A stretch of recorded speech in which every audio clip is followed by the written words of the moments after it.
Thank you so much, Paulo. Hello, everyone, and thank you for joining us today. Hope you're having a good day, and we appreciate you taking the time to join this webinar to learn a bit more about the University of Alberta. I will be speaking a bit about the university, some of our programs, our location as well, and then more so about the graduate program's requirements and admission process. So we'll just get started here. So if you're not really familiar with where Alberta is, here's the map of Canada. You can see we are the province closer to the western end of Canada, in between British Columbia and Saskatchewan. And so the University of Alberta, we are located in the capital city of Alberta, which is Edmonton. So you can kind of see on the insert map there, we're kind of right in the center of the province. You can see the Rocky Mountains are just west of us. It's about a 3.5-hour drive away. So for those of you who are very into sports and recreation, like hiking, skiing, there's easy access to that. We are about 3 hours driving north of Calgary, and you can see on the map it looks like we're close to Vancouver.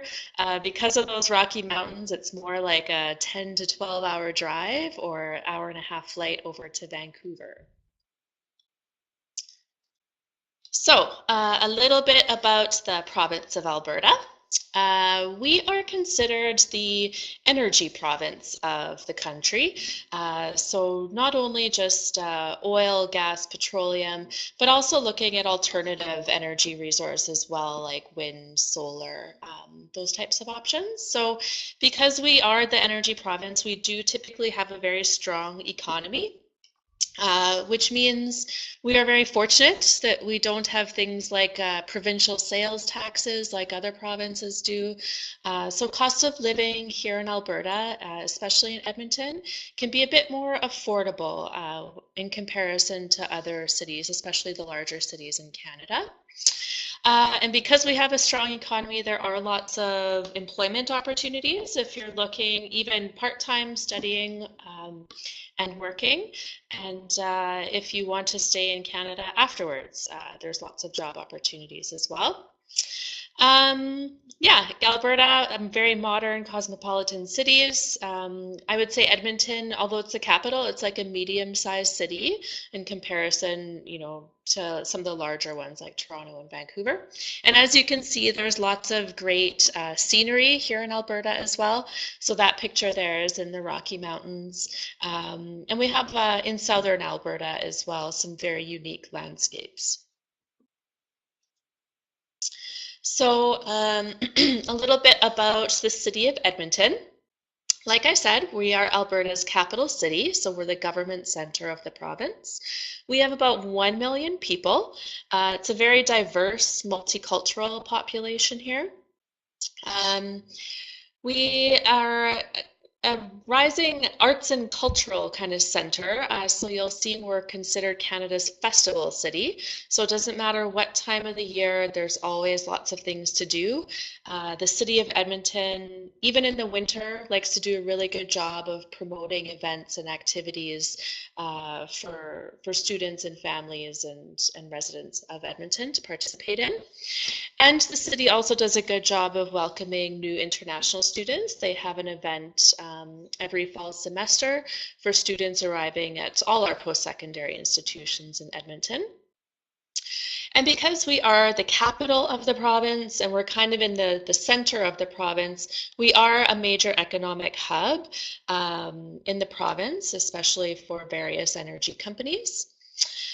We have very clean, safe environment. Because it's a smaller city, you don't have a lot of the traffic issues and commuting issues that you would in other larger cities.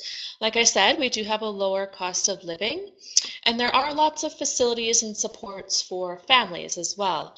I know a lot of you, if you're considering graduate studies, some of you might want to bring a spouse or children. And so in Alberta, If you're coming for a full degree program, your family members will have healthcare and will have access to education as well for elementary and secondary school students. So a little bit about the University of Alberta. We are one of Canada's top 5 universities. We are a very comprehensive university. So we have 18 different faculties with over 500 different graduate programs, close to 40,000 students. And we have the second highest research funding in Canada. So we'll talk a bit more about some of the faculties and programs that receive a lot of that research funding a bit later. We are also ranked globally number 40 as the most international university in the world. And what that means is, we do have a very large international student population, but we also have lots of connections with partner organizations and universities around the world, lots of different exchange programs, and just the amount of resources and supports we provide to our international students. It's well recognized. And we are ranked number 87 in the world for graduate employability. And so I'll touch on this professional development program as well, which is related to that ranking. So our Faculty of Graduate Studies and Research, they do a very good job of preparing graduate students to be better prepared for what you're going to do after you graduate from your program.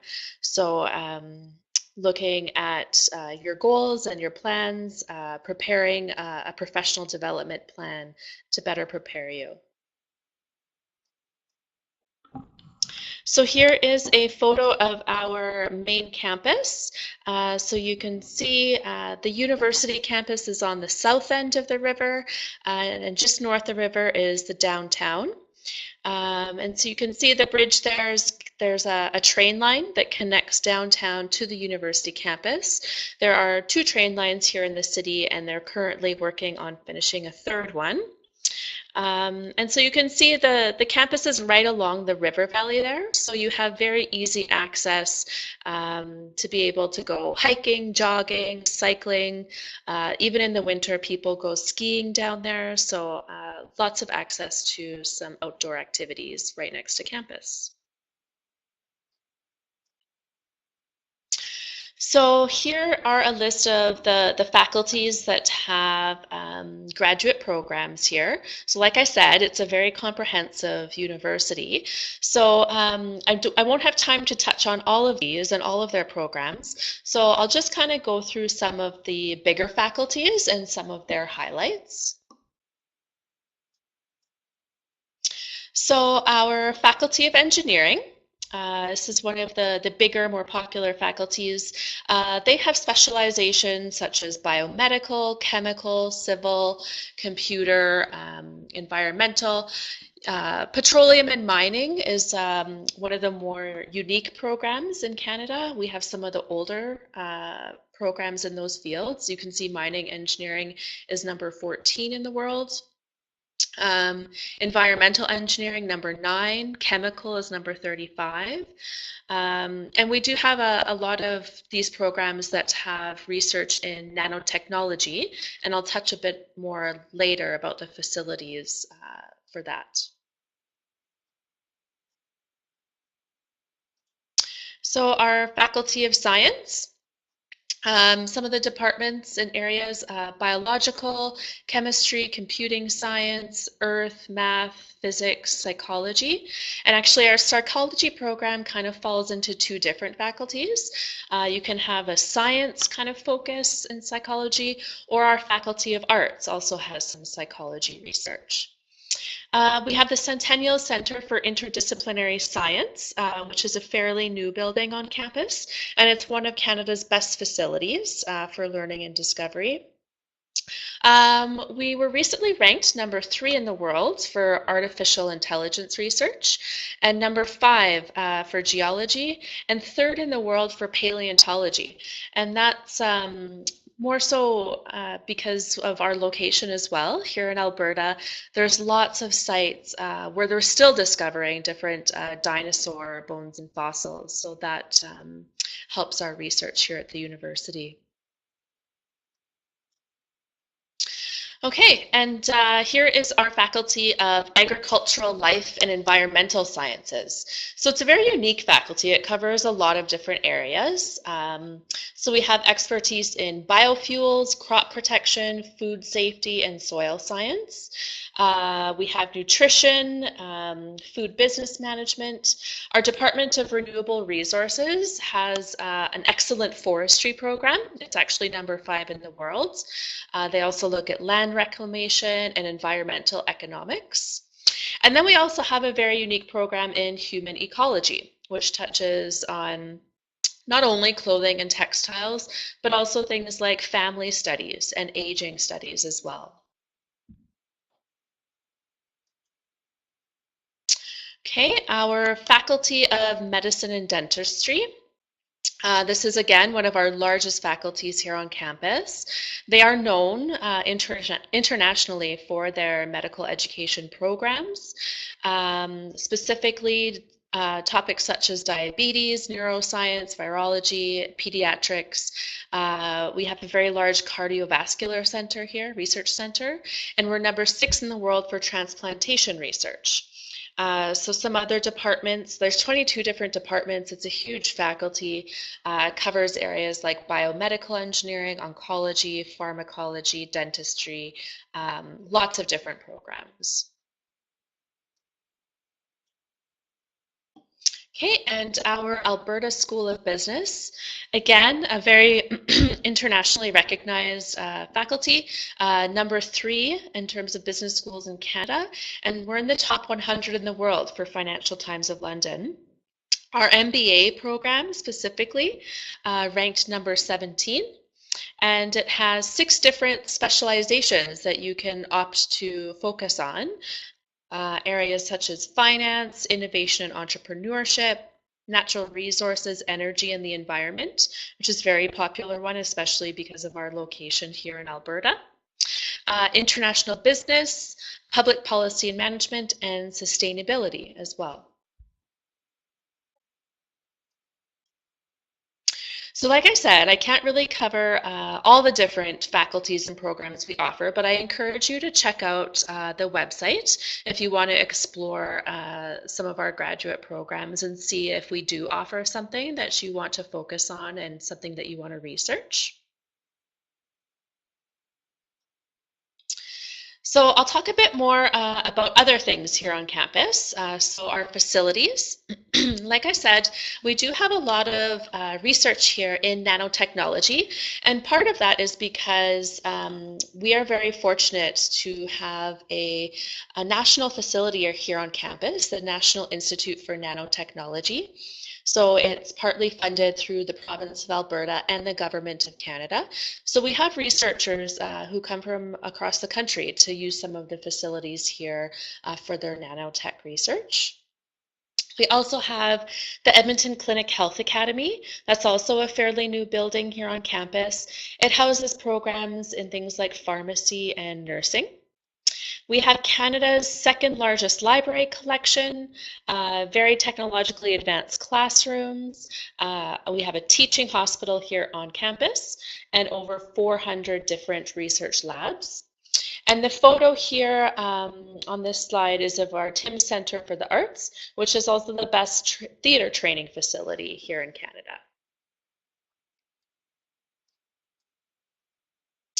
Okay, a little bit about residences. You do have the option of living on campus.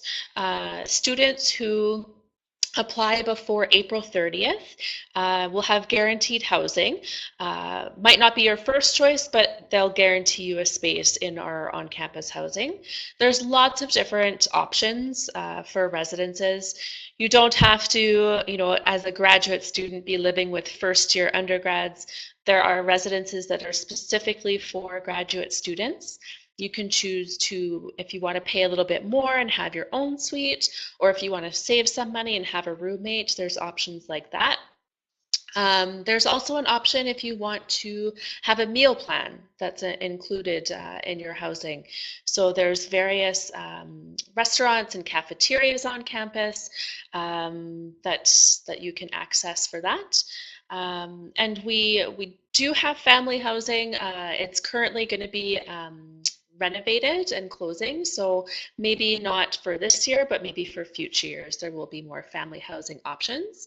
However, because the university is located in a very central area of Edmonton, there are lots of options very close to campus where you can rent an apartment or a house. The university international staff here are very happy to recommend some websites where you can search for those options.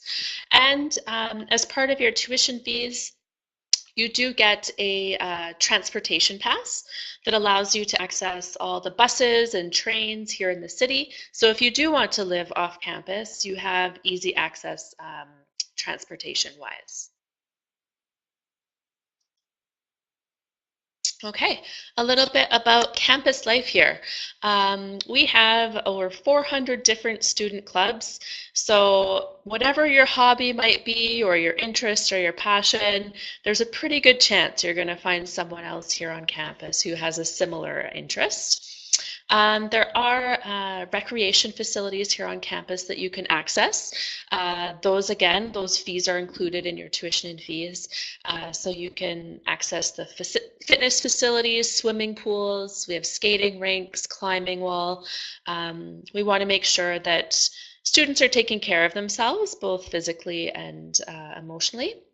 There are sports teams, intramurals teams, if you just want to play a sport for fun, or if you're really good and you want to join one of our university teams, that could be an option as well. Like I said, we have easy subway access. There are 2 subway stations here on the main campus, and we also have a south campus as well, where you can access via the subway. They have recreation facilities on our south campus, as well as a lot of the research areas for our agriculture research. We have 24-hour study spaces.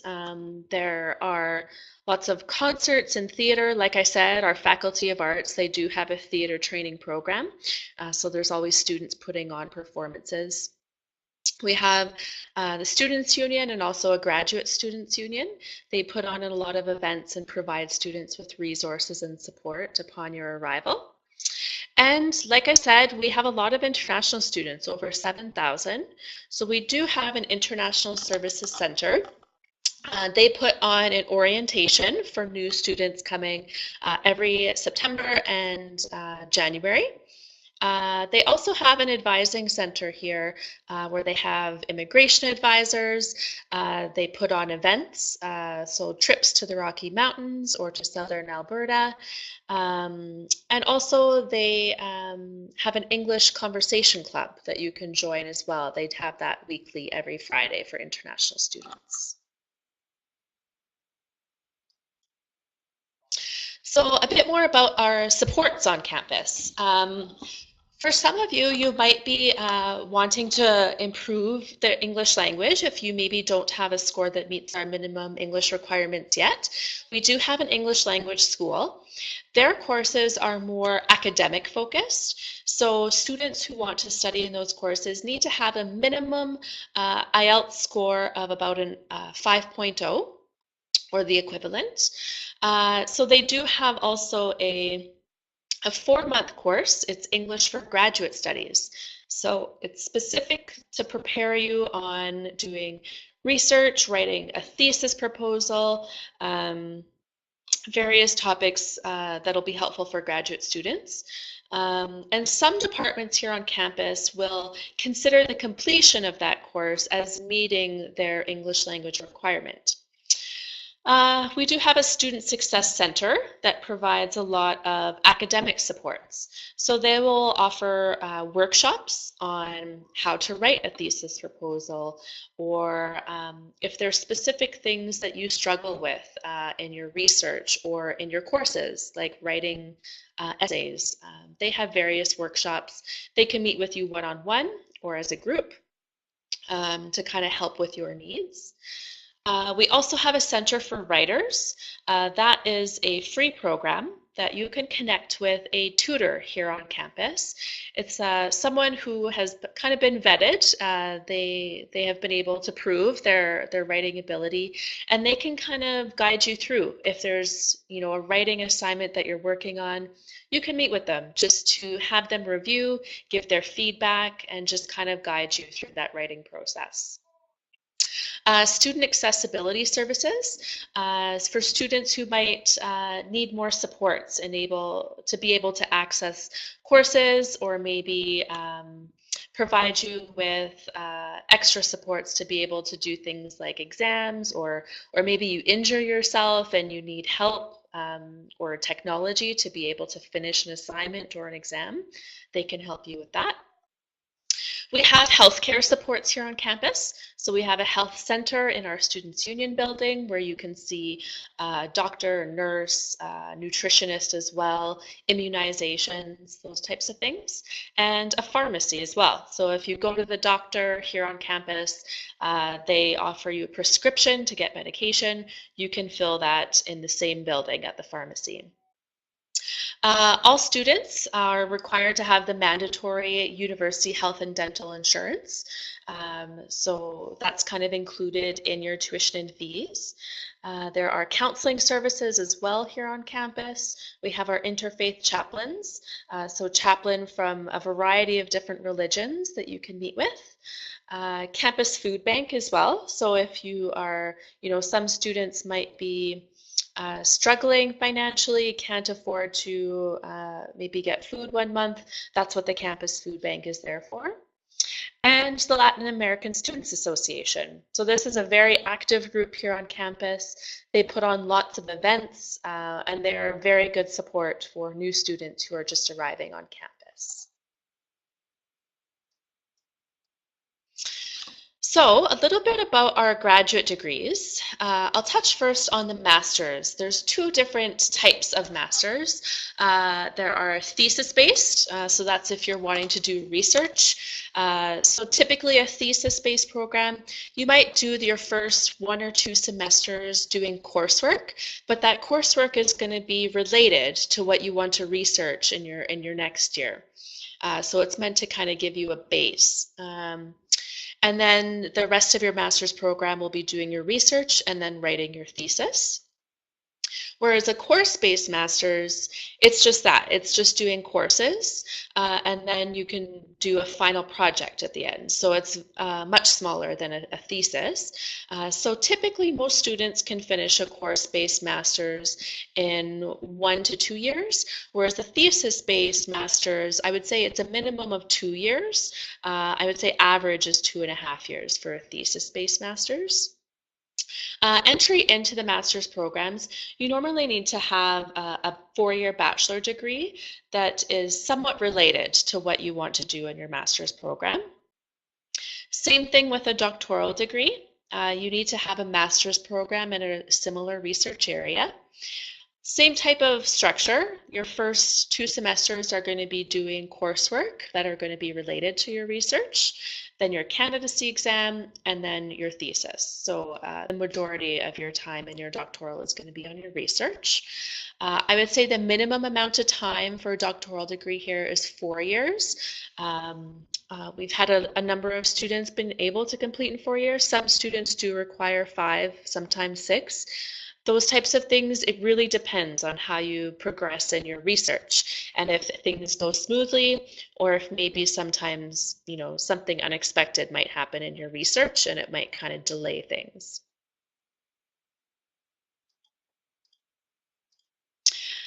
So some items that are good for you to consider before applying to a graduate program. And this is relevant for any university, not just the University of Alberta.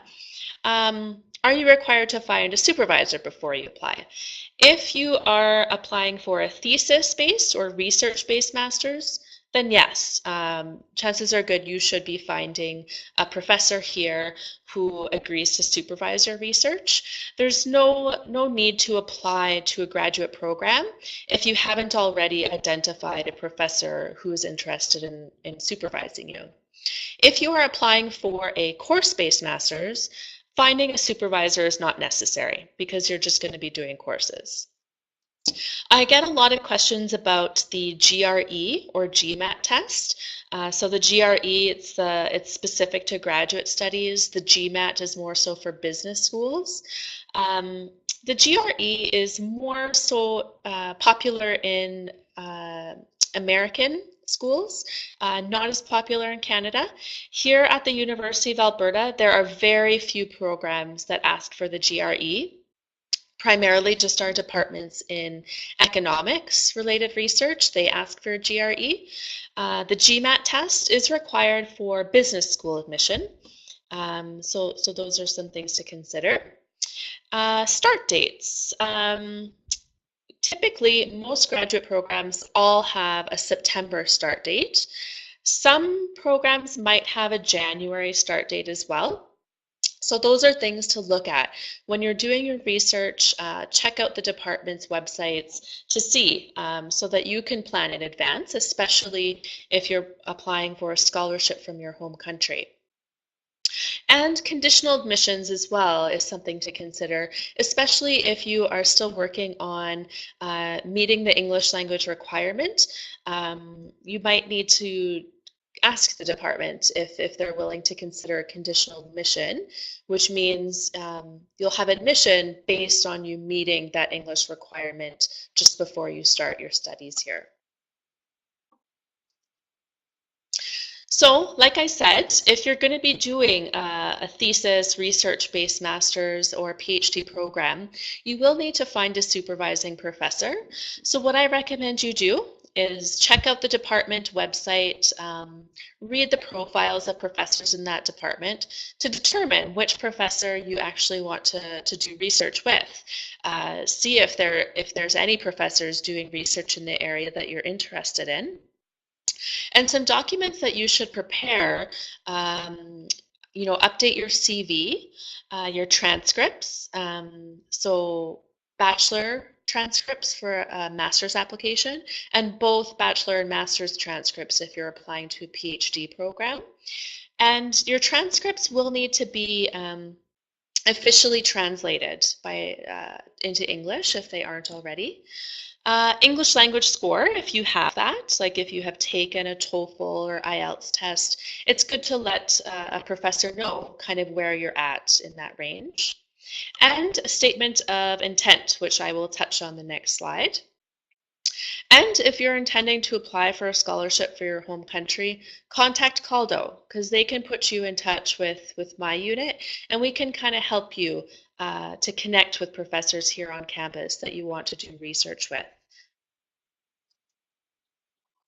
So writing a statement of intent, I would say this is one of the most important documents to get right when you're applying for a graduate program and searching for a prospective supervisor.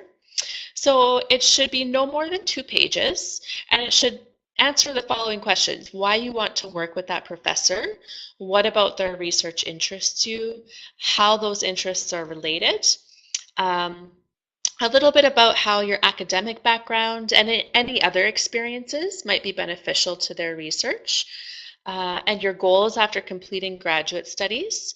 I would recommend that you not write one general statement for all professors. They typically don't like that, and they hear from a lot of students, right? They don't have time to read everyone's statements and everyone's requests for supervision.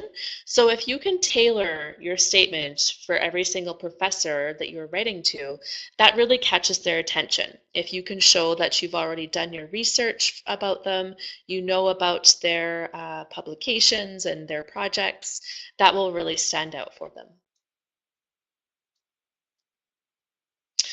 So admission requirements for graduate studies. These are just the minimum standards that our Central Faculty of Graduate Studies has set, but some departments will require a little bit higher. So that's why it's good to check out the department website of the department you want to apply to, just to make sure that you're meeting their minimum requirements before you proceed with the application process. So we go on a 4.0 scale, so minimum is 3 out of 4. You can see some of the conversions depending on what country you're from. And in terms of the English score, minimum IELTS 6.5 or TOEFL 88. Again, like I said, check the department website. So for example, if you're interested in applying to dentistry, I know they require an IELTS 7.0. If you're interested in economics, I know they have a GPA requirement of 3.3 out of 4. So it's good to check the departments and read more about their specific requirements. These are just the absolute minimums. And then in terms of applying, like I said, check out the website of the department. You're going to find a supervising professor first. Like I said, if you go through CALDO, if you're applying through a scholarship from your home country, CALDO can connect you with the University of Alberta, and we can kind of help you with that process of finding a supervising professor. If we find you a supervising professor, then you can proceed with the online application. Again, deadlines really vary from department to department. I can say, departments in our Faculty of Arts generally have much earlier deadlines, like January. So if you're intending to apply for something in the arts or humanities, it might be good to get started on that process now. And really, any program you apply to, it's good to start as early as possible, just to prevent any hiccups or things that come up along the way that might delay things. When you apply online, you submit your application documents as PDFs. You only need to submit original documents if you are actually offered admission. So if you are offered admission, you can just bring your original documents with you when you come to UAlberta to submit them to our Faculty of Graduate Studies. And if you're offered admission, then we just recommend you apply for a study permit as early as possible, just to ensure you have it in time when you start your studies here. So some typical required documents when you are applying for graduate studies, your CV, your university transcripts and degree certificates. So they ask that you upload both the original language documents and the official English translations. When it comes to translations, it doesn't have to be an official translation from your university.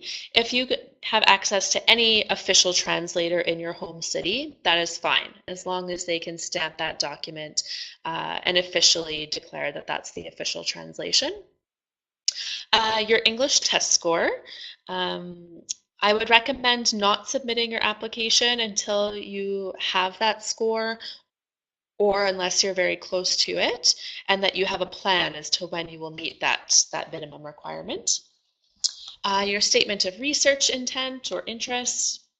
You will need to have 3 references. So when you submit your application, your references will get an email from the university for them to fill out a reference form to submit back to us. And like I said, some departments might have additional requirements, like business will ask for the GMAT or GRE. And if you're applying to a department that has a lot of writing, for example, English literature or modern languages, they might ask for a writing sample as well. So that is all I have for the presentation today. That's my email if you want to contact me at any time with any questions. At this point now, I think I'll go through the chat and see if I can address some of your questions.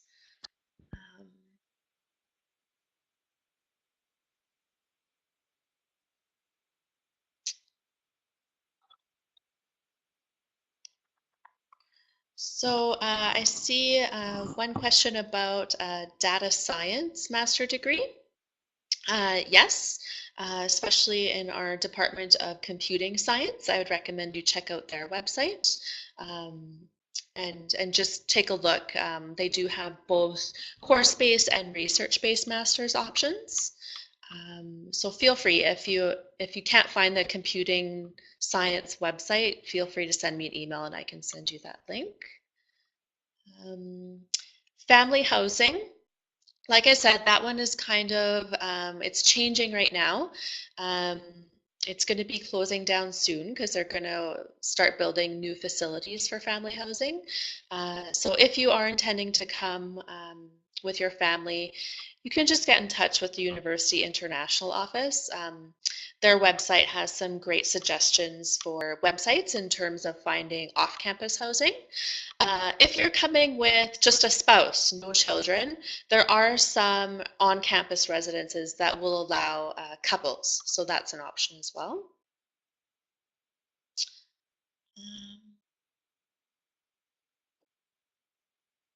In terms of the 5.0 on IELTS, that is meant for the English language school only. So that's entry into their academic courses. So in terms of graduate studies, that minimum requirement is 6.5. To apply to the English language school, if you just go to the University of Alberta website and just in the search function, English language school, the main website should come up. You can see all the different options for their courses. I know the English for Graduate Studies course that one's the 4-month course. That one's about $4,000. Same for the smaller courses. They're about 2 months long. They're closer to that $2,000 mark, and that's Canadian dollars.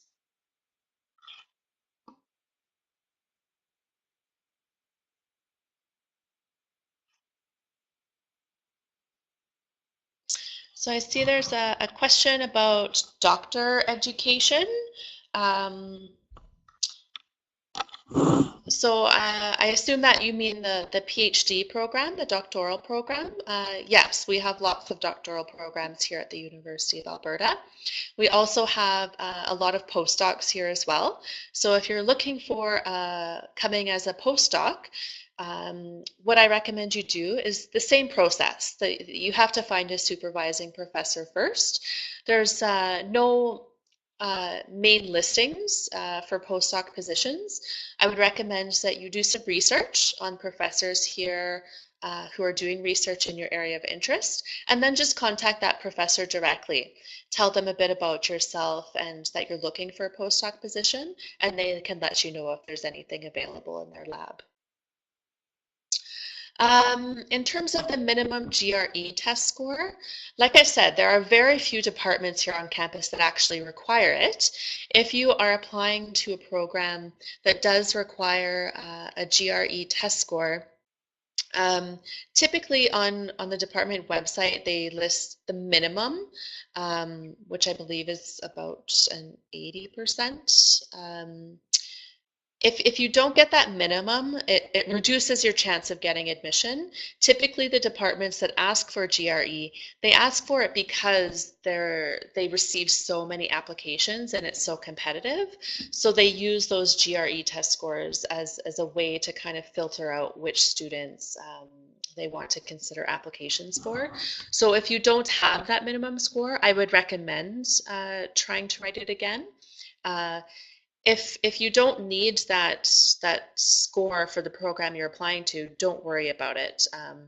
Having a GRE score for a department that doesn't ask for it, it doesn't matter. It's only if they ask for that specifically. There's a question here about Alberta having a scholarship agreement with CONACYT.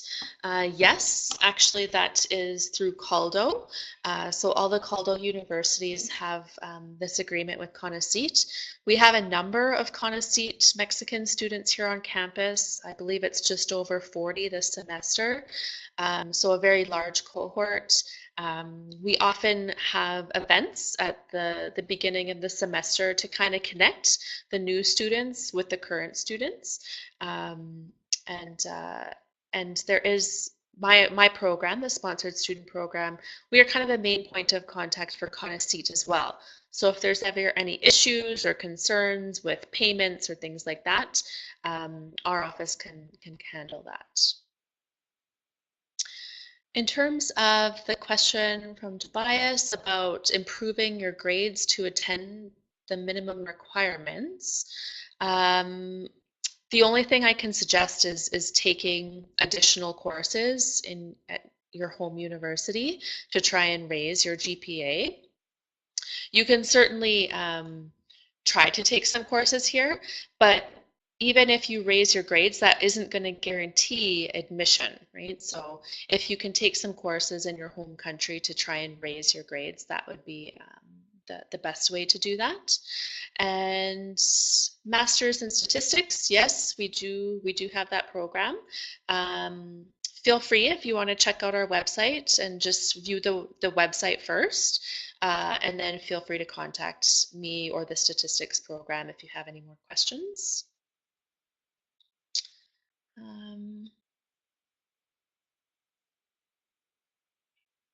So for students who are applying for a scholarship from your home country, some departments, if they want to consider you for admission, they might offer you a conditional admission. So it's based on you being approved for that scholarship. That's especially if for example, if a professor doesn't really have any extra funds for another graduate student, but if you are able to get a scholarship, that would certainly improve your chances of getting you a space with that professor. In terms of the funds, depending on who your sponsor is, typically we will just invoice the sponsor directly each semester, and then the sponsor will pay our finance office directly for tuition and fees. So we have a pretty good system with all the sponsors in Latin America. And then each sponsor is kind of different in terms of living allowance.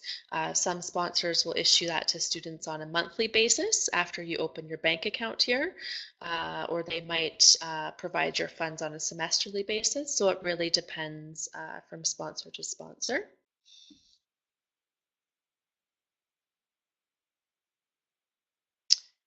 Spaces for Masters of Economics, I can't really say. I'm not privy to that information. I can say that the Department of Economics is a very competitive program, especially their specialization in finance as well. It's very competitive. You need to have a minimum GPA of 3.5 out of 4. So that's just something to keep in mind. So yeah, I don't know the number of spaces, but it is a competitive program. The question about, is it possible to apply for a PhD without having a master's degree? It is possible. It's not very common though.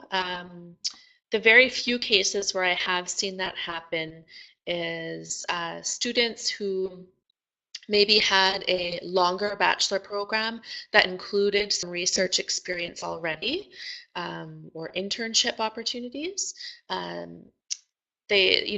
Admitting to a PhD program, they're going to want to see that a student already has some research experience before doing that. So if you don't already have that in your bachelor degree, it wouldn't be feasible. And they're going to be looking for very high grades for your bachelor degree as well, if you do have that research experience. Susanna, good question about the course-based masters.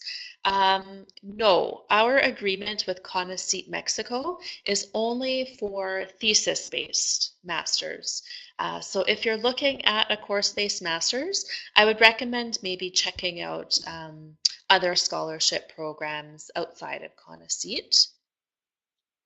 MyTax, yes, we do receive a number of MyTax students who come here for internships. I know MyTax has very specific agreements with various countries. So we have had a number of MyTax interns return for graduate studies with the MyTax graduate fellowship as well. We do have occupational health master's program. So that is an option. Feel free if you just go to the UAlberta website and in the search function. They are located in our Faculty of Rehabilitation Medicine.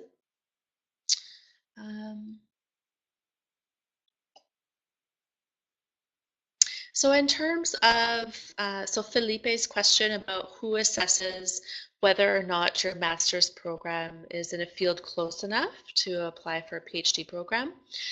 Really, that's going to depend on the professor who you are going to be attempting to do research with, and the department. So every department kind of has a graduate admissions committee, and they will be the ones to decide which students get admission or not. So what I recommend you do, if you're not sure, reach out to the professor that you want to work with, and just let them know, that you have concerns, and maybe just point out that, areas that are somewhat related, how your master's program research and coursework might still be beneficial for the PhD program that you want to do, and then that professor can determine if they feel you have a strong enough background. Um, Ricardo's question about postdoc positions. Um, so postdocs aren't considered students. It's a very kind of different category. You come through a very different visa process. We do have, if you go on the UAlberta website, in the search function, we do have a postdoctoral fellow office. So feel free to check that out. They might have some postdoc positions listed there. They will have information there about the minimum required stipend that's needed for postdocs. Um, but like I said earlier, it's best to reach out to the professor that you want to work with, just to see if they have any postdoc positions, because they're not always going to be posted. Those types of things aren't updated very often, so it's best just to reach out to the professor directly. Scholarships.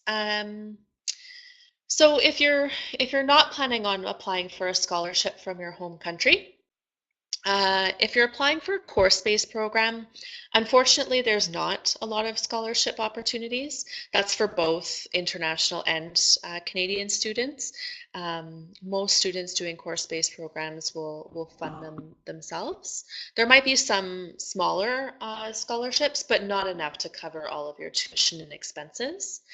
Um, if you are applying for a research-based master's or a PhD program, um, the funding for those typically comes from the professor and department directly.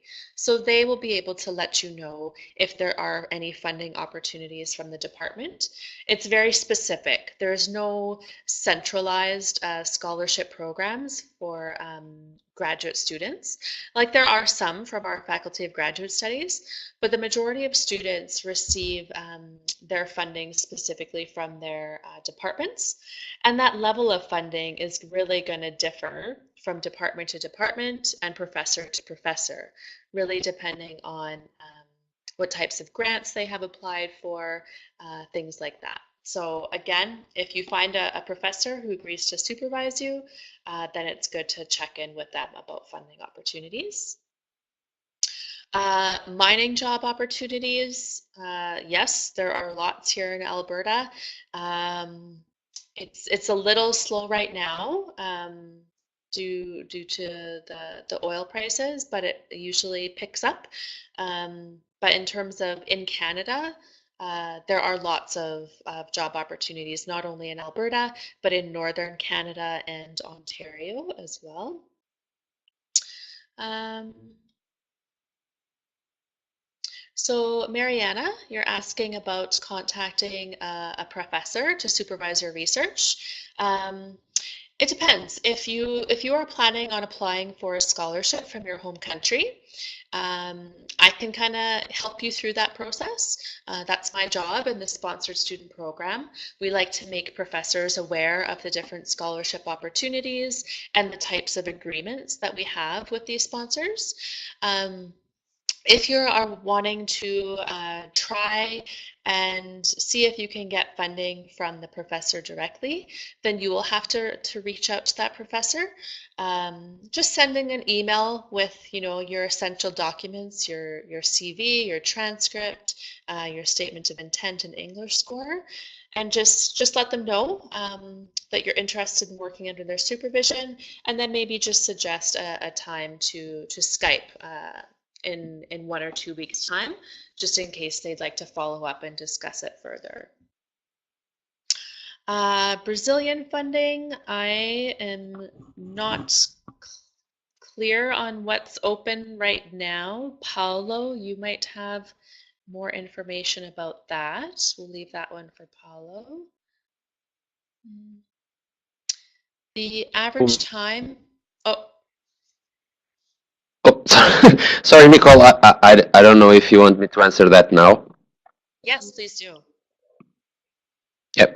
So just to inform everyone from Brazil, for the time being, the only opportunity that is open until March 2019 are some scholarships from CNPq. They are mostly for visiting PhDs and for postdoctoral programs. So for anyone looking for mass, they have traditionally never offered scholarships, neither CNPq nor CAPES. And for full PhDs, they don't have anything open at the moment. What is happening right now is that since CAPES has selected the universities to be part of the print program, that program allows students that are studying in Brazilian universities to um, be able to do graduate studies abroad, partial graduate studies. So, for example, if you're doing a PhD, you can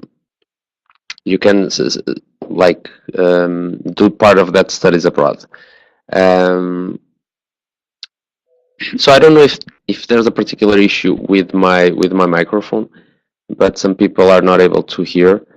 So I will provide further details by email to everyone. So back to you, Nicole. Thank you. Okay, I'll try and get through some more of these before time is up. So, average time for an M-Eng in chemical engineering, I would say the average length of time is about a year and a half to 2 years. Again, it really depends on how many courses you want to do each semester. Some students like to do 3, some like to do 4. It really depends on how much you are able to handle and how quickly you want to progress. But I would say 1.5 years is the average. I already touched on funding. So in terms of a fee term, we bill on a semesterly basis. So here at the University of Alberta, we have the fall semester, which is September to December. We have our winter semester, which is January to April. And then we have 2 shorter semesters. So we have spring, which is May, June, and summer, which is July, August. So for students in course-based master's programs, those 2 semesters aren't mandatory, just because they're shorter and there's not a lot of course options. But those are the 4 main semesters. Certifying dental studies. I'm not familiar with that. I feel like that might be more so if you're doing a clinical component here. But I do know we have had international students apply to master's programs with their international bachelor transcript, so that shouldn't be a problem. But feel free if you want to take a look at the dentistry website for more information, and then contact me if you have more questions. For computing science masters, yes, the deadline to apply to that program is January 15th. If you haven't already reached out to professors, definitely do so now, especially because the holiday season is coming. A lot of professors are going to be out of town and away. It's final exams here at the university, so some professors are kind of just finishing up the semester. I actually, I recommend, trying to, contact professors a year before the start date that you want to start at. But if you start contacting them now, you might be able to find one before the January 15th deadline. If you are not quite done your program, yes, you can still apply. So departments will take a look at the grades that you have so far. If they want to offer you admission, they might offer you conditional admission upon receiving your final transcripts when they're ready. So that's not a problem. Facilities to work after getting masters. So we do have a number of employment resources here on campus. So we have a central career center here on campus to kind of guide students through that job search process after you graduate. But then each of our faculties, they also have employment centers as well, the bigger faculties, especially engineering, science, where they have connections with industry as well, so they can kind of give you some advice. And in Canada, once you graduate from a master's or PhD program, you can apply for the postgraduate work permit. So if you're approved for that, that allows you to stay in Canada from anywhere from 1 to 3 years to continue getting some work experience here in Canada. How many students usually have a supervisor? I'm assuming you mean how many students are under one supervisor's supervision. It really depends. It varies from professor to professor. I've seen some who supervise 10 to 12 students and some who supervise 2 or 3. It really depends on the supervisor's workload and how many other projects they're doing. Costs. Yes, that's a good question.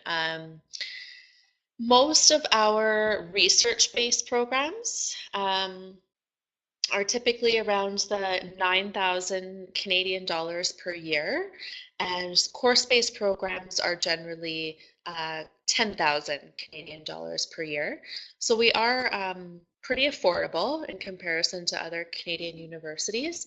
There are some programs that have a higher cost. For example, the MBA program in our School of Business or our Integrated Petroleum Geosciences program. So some of these programs that have a lot of components like visiting companies or more practical applications, some of them will have higher tuition, but in general, it's in the 9 to 10,000 Canadian dollars per year mark.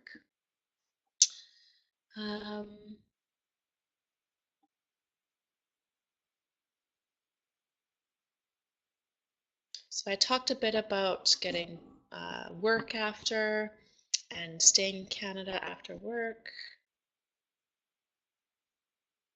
So in terms of the question from Renata about the Master in Resource Economics and Environmental Sociology, they actually have very specific course requirements that students need to meet to be able to take that master's program. So you do have to have a bachelor that either focused on economics or sociology. So if you check out their website, they'll have more information there on what kind of courses they need students to have.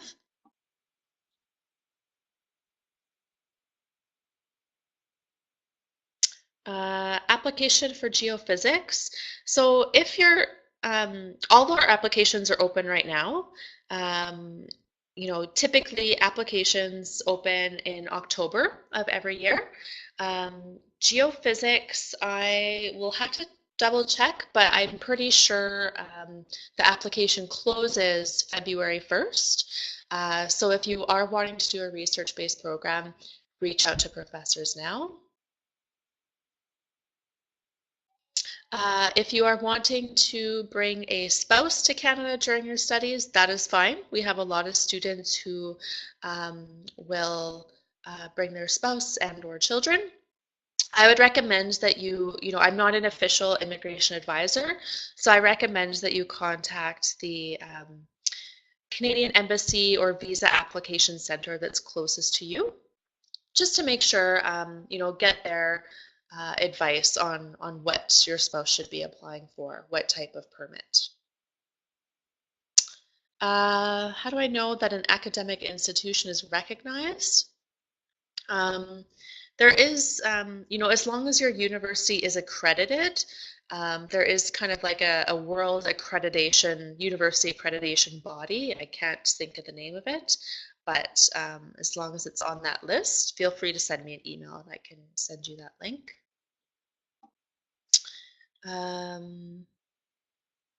Process to validate the graduate program.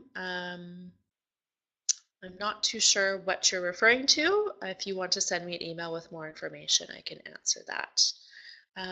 It is 2 p.m. though. I think we are out of time.